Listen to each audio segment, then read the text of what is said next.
Welcome to the Pressure Point Dojo. I'm Chris Thomas, your host, and I'm the chief instructor of the Kyusho Jitsu Kenkyukai. Kyusho Jitsu. That is the most common word used nowadays to talk about pressure point fighting. But pressure point fighting is also known as dimmak, as atemi jitsu, as junshifa. Sometimes it's called nerve attacking, and sometimes it's called vital point attacking. Kyusho Jitsu is attacking and utilizing vulnerable spots on the body that the body doesn't seem to know are there. If somebody tries to poke you in the eyes, you'll blink, you'll jerk your head back, it's instantaneous. If someone tries to kick you in the groin, you move out of the way because your body's keenly aware of these vital targets. But there are pressure points all over your body that your body doesn't really know are there, and yet you can use those points to activate the reflex nervous system of the body and produce predictable results in the opponent's structure and utilize those to your advantage. That's what Kyusho Jitsu is. Now, when we begin this study of Kyusho Jitsu, it can seem overwhelming. There are so many points to talk about, there are so many aspects to talk about, there are principles and concepts, and it can be kind of mind-boggling. And sometimes people will look at that and they'll go, oh, that's just too complicated for real fighting. And other people will look at that and recognize that it's a huge body of knowledge that they have no awareness of. And they'll say something like, well, I hit so hard that every place on your body is a pressure point. My job is to help you get there without it seeming so difficult. And so that's what we're going to do here on the Pressure Point Dojo. I'm going to show you how to understand Kyusho Jitsu in a way that's comprehensible and that allows you to comfortably use it under stress, to comfortably use it when you're being attacked. We're going to begin today just by learning a few points. That's how we're going to start. And then later in the program, I'm going to introduce to you the first principle to understand. So come with me, let's go into the master class together. You find it on yourself. That's how I did it. So you just kind of feel around like you're going to feel a pulse. So reach your finger in, feel the pulse. You can feel under the skin that there's this bone here. This is called the radial bone. And so the pulse is in here. It's kind of inside the bone. Okay, so what I do is I'm going to feel in there, inside that bone. And as I do that, I can feel where my pulse is, but I can also feel that if I kind of slide my finger up here, there's almost a spoon place shape where my finger will fit. That little spoon-shaped spot is right there. It's this little spoon-shaped spot at the end of the bone. So I can reach in and my finger will slide there. And that's where a point, very important point called lung 8 is. And so as you practice, you like stick your finger there and just kind of push up until you can, hey, that kind of hurts. So you can practice that way, or you can do it this way, where you use your fingertips. You put your finger in there like you're trying to feel for the pulse, and then go up towards lung 8 until you feel that little bit of pain. And if you make a fist and do it, it's even easier. You can go up and go, ow, you can actually cause pain to yourself. Now, if it doesn't hurt very much, dig around a little bit. See if you can find where the spot is. Oh, there it is. Right? You find it on yourself. So this point is called lung 8. What we say is, feel for the pulse like a nurse would, and then go up towards the wrist until your finger stops in the pocket.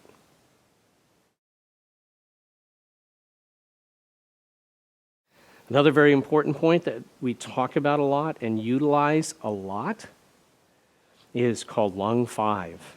Lung 5 is located right here. This is called the cubital crease. This is the crease of your elbow. And then there's this muscle here. This muscle is the radiobrachialis.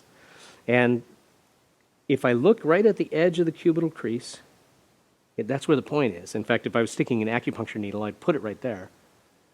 Now, the area of activation is like this, but I start by taking my thumb, and I'm going to press in, and you might have to move around a little bit, because you might start in the middle and go, it doesn't really hurt. You kind of move, until you find a place where when you push, it's especially tender. Oh, that's where it hurts. Then you press in and then hook your finger. So you see this? I'm pushing in, and then I kind of hook my finger This is actually a hit point, so hooking the finger simulates the effect of hitting. But I can practice hitting it, so I can hit it on myself. That kind of hurts. But if I hit it with a kind of scooping motion away, like this, you can actually see my body. What's happening is my legs buckle when I do that. And that tells me that I got the point. So I'm hitting myself to learn the point. Now, obviously, I'm doing a movement like this, but if it's an opponent's arm, that movement is going to go like this. But once I understand that, it's very easy for me to reproduce it with somebody else. Let's look at another one. This one is called large intestine 10. It's located, so if you look at the outside of the arm, this is the extensor carpi radialis longus right here. I think this is called the pronator teres. So it's right in this area. You know, I almost don't care. I'm looking for that bump. I'm looking for where the muscle kind of rises. And if I press in kind of sideways, I can dig around and I go, oh, that hurts. That hurts. Okay, that's it. That's it. The spot that hurts is it. Now, this is a hit point. So if I like make a full twist punch, like in most karate classes, you can see how that muscle bulges up. So I can take this little knuckle right here and I sort of poke around until I find the spot. Okay, there it is. There it is. And now what I'm going to do is I'm going to hit it. Ow, man, that really hurts. That's it. I just found the point. Now you notice I'm slapping and rubbing. This is a way to take the sting out and the hurt out from the point after you've hit it. And you can do this to somebody else as well. So 3 points on the arm that I just showed you. Lung 8, lung 5, large intestine 10. We use these all the time. Let me show you a couple of points on the head as well. Stomach 5. The Chinese name is Daiying. Now, right here, there's this little, you can see this on the skeleton on Harvey. There's this little like notch or little indentation. You can find it on yourself. You start with your finger on the corner of your jaw and just slide, and you'll feel this little indentation, this little notch. That's where it is. It's right there. A different way to find it, if you clench your teeth together like this, and then there's this muscle. It's called the masseter muscle. You find the front edge of the masseter muscle, and just kind of track down, and there it is. Okay. Now this point is a hit point, and we hit it kind of at a 45-degree angle up. And so to help you get that, what I want you to do is you can do this to yourself, right? You take your hand and you make your jaw tight, and you're going to kind of hit yourself right here on the tip of the jaw. Right? It's annoying and it kind of hurts. Then take your hand and come over here. Find that spot, right? And now hit yourself on this 45 angle. So it's 45 this way, but it's also 45 this way. So it starts here, but it comes out up here somewhere. So it's 45 through the head, okay? So you feel what this is like. Okay. Then you tap yourself here. Whoa. What a difference that makes. I mean, ow. Now, to recover from that, don't slap yourself again, at least not there. Instead, take your hand. So I use my left hand on my left side. So I'm gonna reach over to my right side, right back here.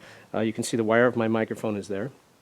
But if you have a headache, and you kind of do this, you run your finger down that spot where you have a headache. That's called the spinal accessory nerve. Just take 2 or 3 fingers and just give yourself a little slap right in there. And that'll help take away that brain rattle that just happened. Now here's another point that we use all the time. Triple warmer 17. Triple warmer 17 is located, it's actually located right here, kind of under the ear in the hollow part, but the way you think about it is think about it in relationship to the jaw. You see what's happening is that the nerve comes out and kind of spreads across the face. And so right here is a place where we can slam a nerve into a piece of bone, and that's what we do. So here's how to find it. So I just there's my finger right there, and I have to go this way. I'm going to aim towards my opposite eye. And I just kind of push, and you start up high. It's uncomfortable, but it's not as bad. Come down a little bit. That's too low. And then you find a spot. It's kind of right in the middle. About level with most people. It's about level with the bottom of their earlobe. So you can just use that as a landmarker, and you push in, and you push at this angle, and it kind of hurts. So now I can pretend like I'm going to knock on a door, right? So I'm going to hit that point with a little knocking motion like I'm knocking on a door, but I'm doing it towards my opposite eye. So I tap this way. Whoa, right? Wowie. Okay? And right? Now you know where the point is. If you've done it with me, you now know where that point is.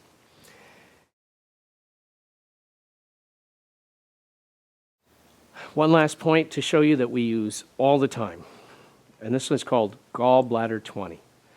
You actually already know where this point is, because if you have a headache, you might reach your fingers down here and sort of press up into the occipital region of your brain. You're like, I got a headache.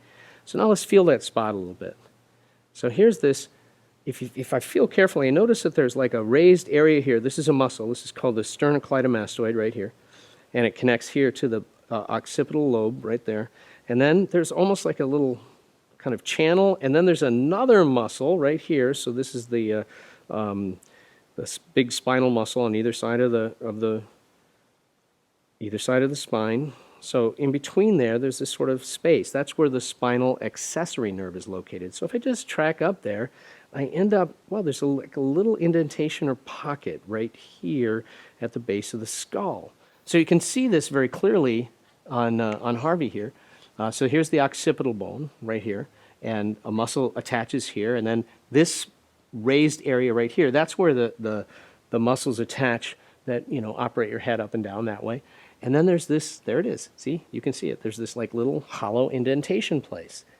That's it. That's gallbladder 20. Now, what I want to do is hit it. I hit it at a 45 angle up and through. So if I'm aiming for gallbladder 20 here at the back of my head, the direction of force is going to come out somewhere just above my opposite eye. So it's up here, up above my forehead. So I figure I usually aim for right around the hairline, directly above my opposite eye. First you press and you kind of feel there's a kind of angle that will work. And then, hey, I'm just going to take my hand, I'm going to use the edge of my hand and kind of chop, see what it feels like for me to chop upwards towards here. Oh, there it is. Whoa. You see how easy that is? It's lung 8, lung 5, large intestine 10, stomach 5, triple warmer 17, gallbladder 20. These points are used all the time, and if you've just mastered just those 6 points, you're already way down the road of learning the deep secrets of the martial arts. So congratulations on your getting there and already knowing 6 pressure points, which I got to tell you is about 5 more than most people know. For some reason, it's really common for martial artists to go to like a Chinese restaurant after a seminar. And so I'd been teaching a seminar and we went to a Chinese restaurant afterwards. And when we walked in, the hostess there, she saw my patch, which was on my jacket. And she inquired, what do you guys do? And once I explained it to her, her eyes got big and she said, oh my goodness, my great-grandfather knew this and my grandfather also, but less and less each generation. And that's why I created Masterclass, to try to preserve this important aspect of the martial arts for serious martial artists around the world. Masterclass with Chris Thomas is an extensive library of in-depth video instruction covering Ishinryu Karate, Ryukyu Kempo, Tai Chi, Okinawan weapons, and so much more. It's a great value at $399 per year, but as a viewer of the Pressure Point Dojo, you can subscribe for only $119 per year. That's an amazing 60% discount. Just use the promo code Dojo when you subscribe. That's DOJO in all capital letters. Now, let's head back to the dojo. Oh, I do want to tell you that when you subscribe to Masterclass, there isn't that instantaneous gratification that happens, because the last step is that I manually activate every subscription that comes in. And so that can take a while, and my apologies for that.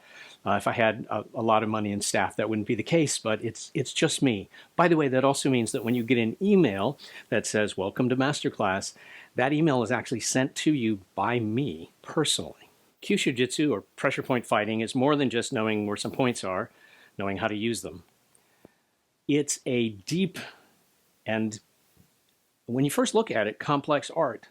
But what I want to do now is begin to take you through that art in a sort of simple way, 4 overarching principles that will help you move from confusion to comprehension. It doesn't mean you know everything, but it does mean you'll comprehend. And when you learn new information, you'll be able to see how it all fits together. In this episode, we're going to cover the first of these 4 broad topics. It's called area control. So join me now in the master class. Area control. And what that means is very simple. Every pressure point controls something nearby. It was said to me in my training by my teacher, each point controls a joint. So to understand area control, I have to understand that, for example, if his fist is strong, if I touch the point on the heart meridian, which is called heart 6, I can bend his wrist. So I might not be able to bend his wrist this way, but it's very easy for me to do this way because the point releases the wrist. Likewise, if he's grabbed onto me and I'm trying to get his arm off, if I hit the point called lung 6, it releases his grip very easily. So understanding this is what area control means. Now, to do area control means that I'm doing what we would call single point fighting. I'm just dealing with one point at a time. Here's what then you have to know. First, where is the point? You have to know its location. If you hit in the wrong place, it doesn't work. I mean, literally, if he's grabbing me and I hit in the wrong place, it doesn't work. So that's above the point. Now I'm going to hit down here below the point. That still doesn't work. When I hit on the point, it works really easily. So you have to actually know where the point is. Then you have to know what the mode of activation is. There are 3 modes of activation. There's press or touch, rub, or you might say grind, and hit. Here's this point. Lung 6, he grabs on. I know if I hit it, it'll release, but if I push on it, it doesn't work. I'm grinding it, it doesn't work. I hit it, boom, works really easily. So that point responds to a hit. It has to do with the neurology of the point. It responds to a hit, but not to the others. The point on the heart meridian, that's considered a touch point, so what that means is I have to touch it, I dig my finger. Now notice that my touch is really deep. I'm digging my finger in there. But it's a touch point. It releases when I touch it. It doesn't release from hitting and it doesn't release from rubbing. But in contrast, this point on the lung meridian, this is lung 8. Lung 8 is a rub point. And the way you rub it, the point's here, but I start up here and I rub towards it. Now this begins to tell you another piece to this, which is called angle and direction. So where is the point? How do I attack it? Do I attack it by rubbing, by touching, or by pressing on it? But what's the direction? If I rub the point this way, away, it doesn't work. But if I rub the point this way, towards me, works right away. So this is a rub point that causes his hand to become weak, and in particular weakens these 3 fingers. It has to do with the neurology again. These 3 fingers are innervated by the radial nerve. I'm affecting the radial nerve, but I have to rub in this direction. It releases it very easily. So what's the direction? How do you attack the point?